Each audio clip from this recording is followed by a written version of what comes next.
hopefully none of you will ever have a fair housing complaint lodged against you, but you could, even if you're doing everything right, because somebody might think you were discriminating, so that could happen. So let me talk a little bit about that. So we get about 2,000 calls a year on our hotline from people who believe they've been discriminated against. Most of them don't go anywhere, but some do. And we are really proud of this, that about 70% we resolve informally, where we talk to you guys and say, hey, did you know that one of your staff did this or whatever, and we work it out whenever we can, which is usually what everyone wants. But that doesn't always fit. And sometimes we do assist people in filing a complaint. So one example, obviously, is if it's sexual harassment, we're not going to try to go back and forth with people. So it just depends. So they may file a complaint. So that fair housing complaint would go through either HUD or BOLI, Bureau of Oregon Labor and Industries, depending if it's a federal protected class or a state protected class. And then there's an investigation, pretty much a neutral investigation to figure out what's going on. And how you protect yourself is you document. You know, why is it this person didn't move in? How did you respond to harassment? Why did you turn down this reasonable accommodation? So that's really important. So they may talk to witnesses. If it's relevant, we may send out the secret shoppers, testers, if that's something that would fit to figure out what's going on.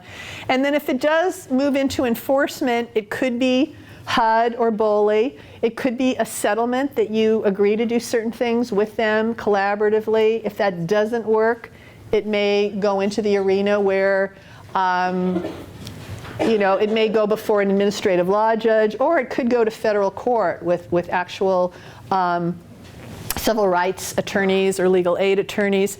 And in that case, since 1988, punishment can include financial damages and attorney fees and so on. So obviously you don't want to get into these situations, and the fact that you're here is great. I'll tell you, a lot of these cases are not professional property managers, not to say never, but a lot of them are mom and pop rental owners who have never gone to any training. They're not legally required to. There's no licensing or anything, so they could be just kind of out there doing all kinds of things that you wouldn't do.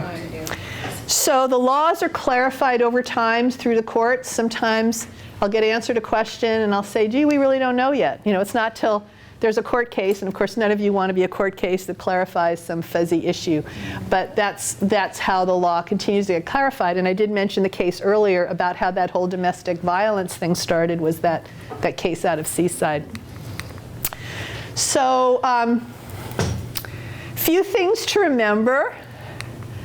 Consistency, consistency, consistency. Dealing with applications, dealing with in-place residents, same procedures on repairs, same procedures dealing with violation of the rental agreement. The only time you make an exception to consistency is reasonable accommodation. You may have a consistent policy, obviously the no pets policy being one of them, but if someone needs an accommodation and they have a disability, your consistent stuff goes out the window. Then you're in a case-by-case situation with this person. Do they have a verification? Is it reasonable or unreasonable? So that you deal with separately. But except for reasonable accommodations, it's consistency. You want to focus on behavior, not your assumptions of what might happen. If they move into the upstairs apartment with these kids, there's going to be these problems. If they have this breed of dog, I predict this is what's going to happen. You have to deal with, verifiable behavior. Again, I can't say this too many times, document, document, document. There's a 2-year statute of limitations with fair housing. Somebody could file a complaint against you, and you may not even remember this person over a year into the future. And sometimes people don't file right away for a variety of reasons. They didn't know what their rights were. They're under a lot of stress from other reasons. They're going to wait till they move somewhere else. So they can file 1 year with BOLI or HUD. They can file up to 2 years in federal or state court, which is why your documentation is so important, because if you leave a company, someone replaces you, and then there's a complaint and that person doesn't know anything about it, the documentation is really important, and every company has their own ways of doing things. But usually when you err, it's because you think, God, I wish I had kept a log. I wish I had written that down. So if you're going to say to someone, getting back to that example earlier, the people making the racial slurs, and you give them an RA, you give them a few chances, then you're done with them, and you say, no, you want to have that documented. So you can say, we tried to work with this person, we did this, we did that, you know, or if it's a hoarding issue, going through what you did to show what you did. Otherwise, you're in a weak position. So documentation's really important. And you want to be friendly with all your residents, but it's really important to have professional boundaries. So I would try not to hang out in the local bar with one of your tenants as long as they're living there for a variety of reasons. You may really like them. The law doesn't say not to do it.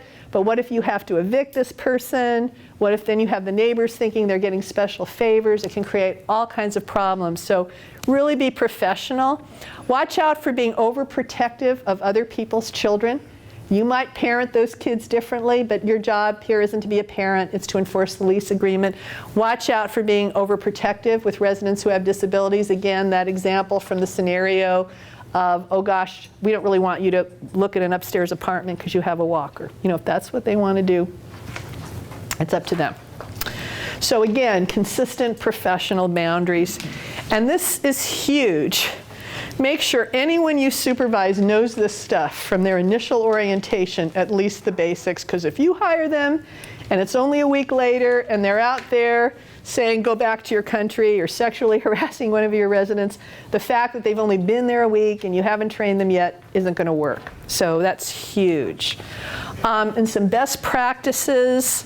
You should have somebody on your staff that's a fair housing point person, usually your compliance person, but somebody who really stays abreast of these issues. That idea of having a checklist when you're talking to prospects to make sure everyone's given the same information about any specials, tours, materials, whatever. Having your own company protocol for how you keep these logs and how you document. And making sure you have protocols for reasonable accommodation requests. Same thing with criminal history. Is there a compliance person? Is there someone signing off on this? What's your procedure if you're going to say no? Protocol for addressing harassment as well. So kind of going back to your office, who's on first when these things come up? How are we going to address these? Who's responsible? One thing that we suggest, the law doesn't say you have to, but when you give someone a reasonable accommodation notice, if you say, if the problem's caused by a disability and you need a reasonable accommodation, let us know, is a nice thing because they may not be aware of that. You don't have to do it, but it's a way of helping them to know that they can come to you and you would hear what they have to say. And again, training. So I'm going to see if you guys have more questions, but first I want to say if you didn't notice, we want everybody to fill out an evaluation so we know if this was a good use of your time today. If you haven't already, and take a look at the information on the table. There are the booklets, there are posters, poster contest information, sample harassment policy, reasonable accommodation, verification cover letter for doctors or counselors. Any other questions? Yes, one more. One thing I've always been curious about. Everybody quiet so we can hear his question. Who legislates, lobbies, and drafts these new laws? How large of a body is it that makes the decision, implements the laws, and who are they? So the fair housing laws, first of all, there hasn't been anything new that's come out of Congress for fair housing since 1988 and the Fair Housing Amendments Act. It's been the last one for the state of Oregon. It went through the Oregon legislature. Tina Kotek at the helm was for adding Section 8. Sometimes a ruling or guidance comes down from HUD. And that would be... Congressman that made the... No, not for the rulings. The last time your congressman had anything to do with any of this was 1988. So Congress has not done anything in a while. So, and frankly, in the new administration, I don't expect anything new like criminal history, harassment, or any of that. I don't know if people saw the news yesterday. It probably wasn't starring the news, but HUD actually took out of their mission. I don't know if you saw this, Teresa, back there. It was in the news yesterday. HUD removed from their mission statement fighting discrimination. No. So, I mean, we're still marching along here, but I wouldn't expect anything new on, you can actually look that up if you're interested. But so So anyway, Congress hasn't been involved in a long time. So at this point, you know, some things come out of the courts. Sometimes there are rulings from HUD, Department of Justice. Probably not right now. So it's a small body of people that are making. It just depends. It could be Congress, it could be the legislature, or it could be an administrative ruling, or it could be the courts. There's 4 ways that this evolves. Yep. You may have said this because it was a little unclear, but when HUD issues those things, it usually has words like guidance or guideline, and that seems to be like it's optional almost. I'm guessing that's not true. It's a really good question. Sometimes it's guidance and sometimes it's a ruling. So the harassment was a ruling, the criminal history was guidance, but even though it's called guidance, there have already been cases under it. So I hear what you're saying. Even though it says guidance, you have to follow the guidance. Anything else? All right, well, thanks for spending the day. I hope you all get home before the traffic kicks in. Thank you.